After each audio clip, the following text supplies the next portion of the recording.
Video को like करके आगे शेयर जरूर कर देना। अल्लाह के हक को जाय किया, इसलिए अल्लाह रब्बुल इज्जत ने इसको अपनी रहमत से महरूम कर दिया।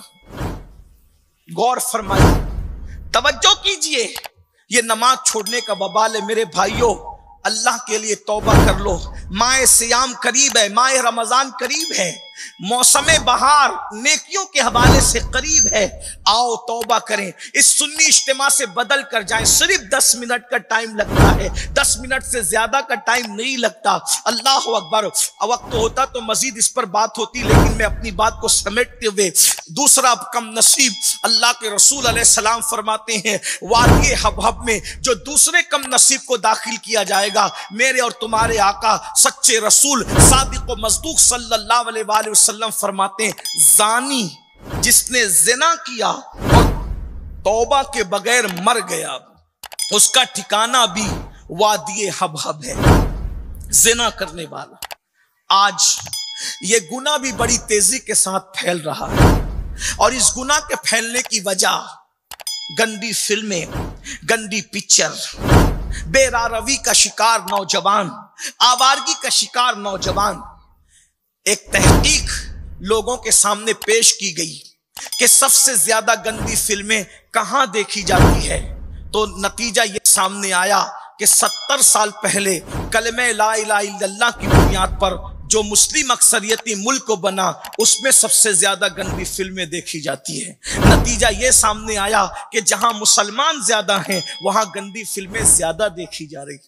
अल-अयाज़ु बिल्लाह। जरा गौर फरमाएं, सैयदना सलमान फारसी रदी अल्लाह ताला, सलमान फारसी जिनके बारे में अल्लाह के रसूल ने फरमाया कि सलमान मेरी अहले बैत से, हजरत सलमान फारसी कहते हैं 70 मरतबा में जी के मरने की तकलीफ उठाना तो गवारा कर सकता हूं। आपके जुमले पे तवज्जो फरमाएं। सैयदना सलमान फारसी कहते हैं 70 मरतबा मुझे मरना तो गवारा है, जीना फिर मरना, जीना फिर मरना। और एक बार मरने में कितनी तकलीफ होती है?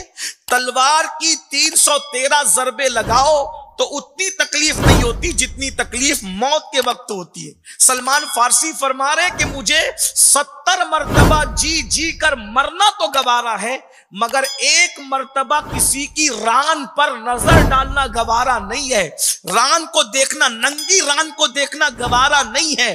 फरमाते उसकी वजह यह है कि 70 मरतबा मरते वक्त तो जो तकलीफ होगी वो आसान है, लेकिन किसी इंसान की नंगी रान को देखने में जो अजाब होगा वो 70 मरतबा मौत से भी बदतर है। मैं नहीं देख सकता किसी की नंगी रान को। जरा गौर करें, वो नंगी रान देखने से डरते हैं और हम क्या क्या देख रहे हैं। और दावा इश्क मुस्तफा सल्लल्लाहु अलैहि वसल्लम का है। जरा कुछ तो हया की होती, कुछ तो गैरत की होती। इश्क वाले ऐसे बेगैरत होते हैं। सैयदना मौलाए कायनात सैयदुस सादात सैयदना अली मुर्तजा करमल्लाहु ताला वजहुल करीम फरमाते हैं कि मैंने खुद का सतर अपनी जिंदगी में कसदन कभी नहीं देखा, जानबूझकर कभी नहीं देखा।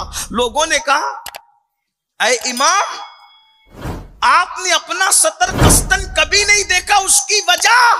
इरशाद फरमाते, इश्क की गैरत को गवारा न हुआ कि जिन आंखों से रुखे मुस्तफा देखता हूं उन्हीं आंखों से कसदन में अपना सतर भी देख लो।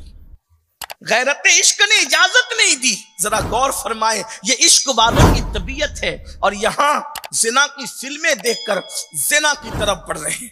अल्लाह के रसूल सल्लल्लाहु अलैहि वसल्लम इरशाद फरमाते हैं, जहन्नम के सबसे निचले तबके में जो लोग होंगे वो जानी लोग होंगे, जिना करने वाले। और अल्लाह के रसूल अलैहिस्सलाम की एक हदीस सुनिए, अपने दिलों पे हाथ रखकर धड़कते हुए दिलों से अल्लाह के रसूल अलैहिस्सलाम ने जानियों के लिए क्या फरमाया। अल्लाह अकबर। मेरे और तुम्हारे आका सच्चे रसूल मुस्तफा जान रहमत सल्लल्लाहु अलैहि वसल्लम इरशाद फरमाते हैं कि जानी जब कयामत के दिन आएंगे, जिना करने वाले, जिस जिना को आज फैशन का नाम दिया गया है, 16-16, 17-17 साल की उम्र में जिना के अड्डों पर जाने वाले जवान और शादी से पहले सब कुछ लुटाकर अपनी जवानी को बर्बाद करने वाले जवान सुन लो, सूफिया फरमाते हैं जो लोग जिना करते हैं अल्लाह जिना की सजा में उनके घर में लंगड़ी लूली ऐबी औलाद पैदा करता है। लम्हों के गुनाहों ने सदियों की सजा पाई। अल्लाह अकबर। 98% लोगों के घरों में जो ऐबी औलाद पैदा होती है वो जिना की नहूसत की बुनियाद पर है। अल्लाह के बंदो जरा गौर तो करो, जरा सोचो तो सही। अल्लाह अकबर। मेरे और तुम्हारे आका सच्चे रसूल सादिक व मज़दूक सल्लल्लाहु अलैहि वसल्लम फरमाते हैं जब ज़ानी क़यामत के दिन आएंगे उनके चेहरों पर आग जल रही होगी, उनके चेहरों से आग के शोले भड़क रहे होंगे। अल्लाह अकबर। और वो अपनी बदबूदार शर्मगाहों की वजह से मखलूक के दरमियान पहचाने जाएंगे। जरा गौर कीजिए, वहां तो औरों के ऐबों पे पर्दे भी डाले जाएंगे मगर ज़ानियों का क्या बनेगा? वो अपनी बदबूदार शर्मगाहों के जरिए से पहचाने जाएंगे। वीडियो अगर अच्छी लगी हो तो लाइक करके आगे शेयर ज़रूर कर देना। अल्लाह हाफिज़। अस्सलामु अलैकुम वरहमतुल्लाहि तआला वबरकातुहू।